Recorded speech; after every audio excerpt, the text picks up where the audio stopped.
We're making Welsh Rarebit. Melted cheese, Worcester sauce, some beer, and a touch of mustard combined to create a quick and easy dish.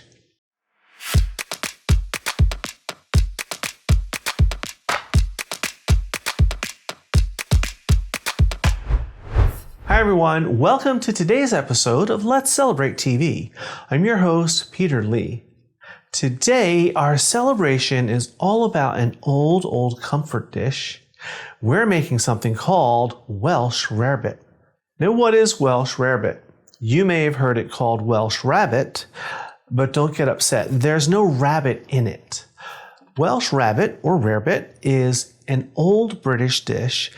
Traditionally, it was a toasted bread that had a slightly spicy, cheesy sauce on it. My version is a little different, but it's very easy and very delicious. So let's get started. Now, the first thing I did was I preheated my oven to 450 degrees Fahrenheit, which is 230 Celsius. I have a big bowl here, and I have 8 ounces, or about 230 grams, of a sharp cheddar cheese that I grated. Now, you can use the pre-grated cheese, but it really will be better if you get a nice block of a good sharp cheddar and grate it yourself. To this, we're going to add some egg yolks.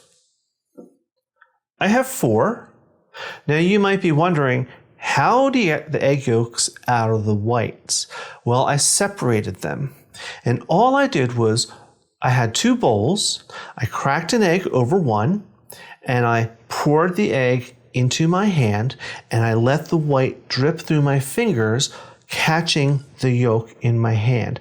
I put the yolk in one bowl, and the whites in the other, and I reserve those whites. We're going to need them later. I have 4 yolks here. These are going to go right in. These are going to add richness and act as a binder. Keep this all together. We're going to add some more flavors. First is dry mustard. I have a healthy teaspoon. This is what dry mustard looks like. Right in our bowl. A little bit of favorite thing, Worcester sauce. Worcestershire, however you like to say it. 1 little teaspoon. It's all you need. Next up is beer. Now, if you can't have alcohol, you can leave this out, but if you can, make sure you use it. I have just 2 tablespoons of a red Irish ale. You can use, though, whatever type of beer you like. A little bit of Tabasco or a hot sauce is next.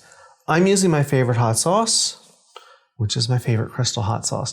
You can use Tabasco, you can use cayenne pepper, whatever type of hot sauce you like. I really just need a few drops, not that much. Now I'm going to hit this with a little salt and pepper. There is salt in the cheese, so you don't need much, but you're going to need a little more. And a good grinding of pepper. You're going to need quite a bit of black pepper. Now I'm going to mix this all up. Break those egg yolks, and we're just going to mix this as best as we can. Now I'm going to set this aside, let all that kind of start to marry together. You know how I like those flavors to start getting to know one another. Now I said I reserved those egg whites, and here they are. I'm going to pour them in this larger bowl. I want to whip these. I want to whip them to stiff peaks.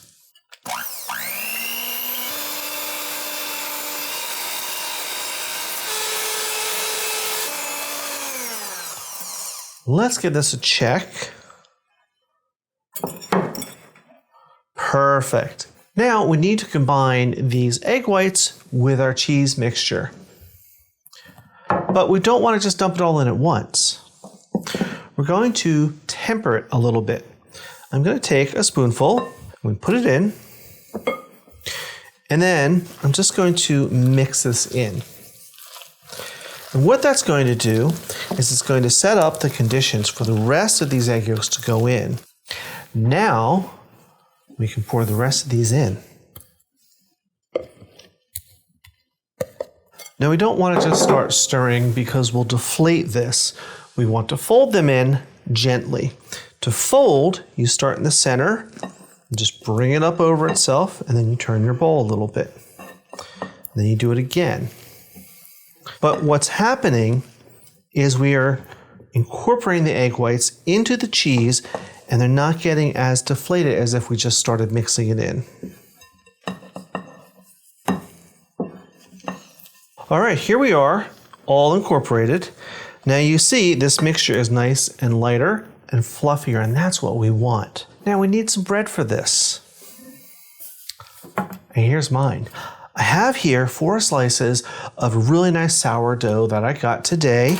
I just toasted it on both sides. You can use an Italian loaf, sourdough, pumpernickel, whole wheat, rye, whatever you like. I wouldn't use just plain white sandwich bread because it's not going to hold up. You want a nice bread from the bakery that's going to hold up to the oven. Now all we have to do is spread this evenly on this bread. I like to spread some on each piece first and then go back and fill in if I need to. What you want to do, once you get this on here, is spread it out as close to the crust as you can get. This is going to go into a hot oven, and the crust might burn a little bit if you don't cover it with this mixture. And it's okay if it drips off the edge a little bit. That's perfectly fine. Now I'm going to go off to the oven.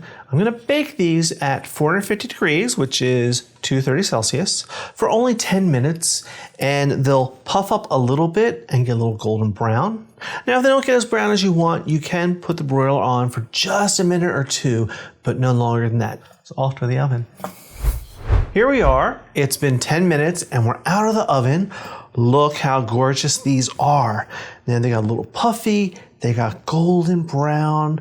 It smells delicious. It smells toasty and cheesy and wonderful. Now, how would you serve this? When would you eat this? Honestly, you could eat this for breakfast, lunch, or dinner. Especially if you want to have a meatless Monday, you would serve this for dinner, maybe a piece or 2 with a nice side salad, or maybe fried green tomatoes, something like that, and you have yourself an inexpensive and hearty meal. Now, you may object, or you may wonder, why would I just want to eat cheese on bread? Like, ugh. Well, there's a grilled cheese, or what about all of you out there who order pizza? What's pizza? It's bread, cheese, a little tomato, and this is bread and cheese, and other good flavors too.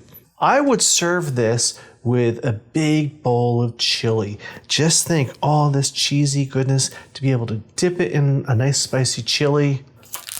I'm going to take this one. Here we are. Let's cut in and give a little taste.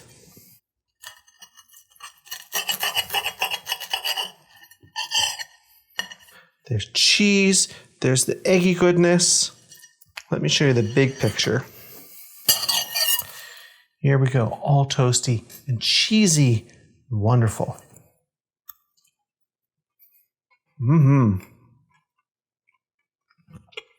That's so comforting. There's cheese. It's the first thing that hits you. All that cheese, all that toasted cheese. And the nice crunchiness of that toasted bread. But then there's background flavors that are all getting along. There's that little hint of spice and that little bit of depth from that Worcester sauce and that beer. Speaking of beer, same beer that's in here is right in here.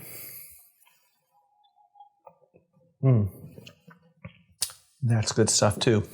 All right, as always, if you like this episode, then do us that favor and hit that subscribe button, hit the like button, and hit the notification bell, and you'll get a new episode of Let's Celebrate TV every single week. Now, I'm going to go sit in front of the TV and relax and eat my nice cheesy snack here. While I do that, I want you to watch some of these episodes over here. So until next time, everyone, cheers.